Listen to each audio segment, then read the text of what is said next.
खंभे ने पकड़ रखा है। एक समय शराब का एक व्यसनी एक संत के पास गया और विनम्र स्वर में बोला, गुरुदेव, मैं इस शराब के व्यसन से बहुत ही दुखी हो गया हूँ। इसकी वजह से मेरा घर बर्बाद हो रहा है, मेरे बच्चे भूखे मर रहे हैं, किंतु मैं शराब के बगैर नहीं रह पाता। मेरे घर की शांति नष्ट हो गई है। कृपया आप मुझे कोई सरल उपाय बताएं जिससे मैं अपने घर की शांति फिर से पा सकूं। गुरुदेव ने कहा, जब इस व्यसन से तुमको इतना नुकसान होता है तो तुम इसे छोड़ क्यों नहीं देते?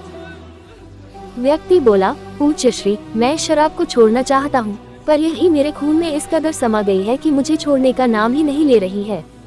गुरुदेव ने हंसकर कहा, कल तुम फिर आना, मैं तुम्हें बता दूंगा कि शराब कैसे छोड़नी है। दूसरे दिन निश्चित समय पर वह व्यक्ति महात्मा के पास गया।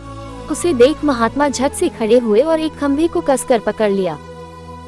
जब उस व्यक्ति ने महात्मा को इस दशा में देखा तो कुछ समय तो वह मौन खड़ा रहा, पर जब काफी देर बाद भी महात्मा जी ने खंभे को नहीं छोड़ा तो उससे रहा नहीं गया और पूछ बैठा कि गुरुदेव, आपने व्यर्थ इस खंभे को क्यों पकड़ रखा है?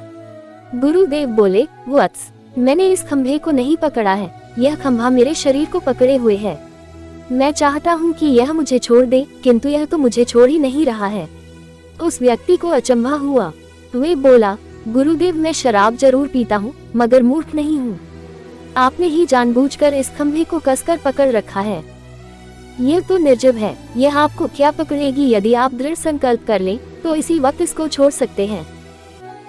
गुरुदेव बोले, नादान मनुष्य, यही बात तो मैं तुम्हें समझाना चाहता हूँ कि जिस तरह मुझे खंभे ने नहीं बल्कि मैंने ही उसे पकड़ रखा था, उसी तरह इस शराब ने तुम्हें नहीं पकड़ा है, बल्कि सच तो यह है कि तुमने ही शराब को पकड़ रखा है।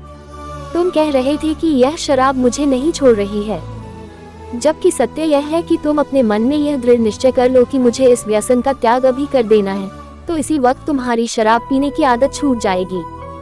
शरीर की हर क्रिया मन के द्वारा और मन में जैसी इच्छा शक्ति प्रबल होती है वैसा ही कार्य सफल होता है। वह शराबी गुरु के इस अमृत वचनों से इतना प्रभावित हुआ कि उसने उसी वक्त भविष्य में कभी शराब न पीने का दृढ़ संकल्प किया।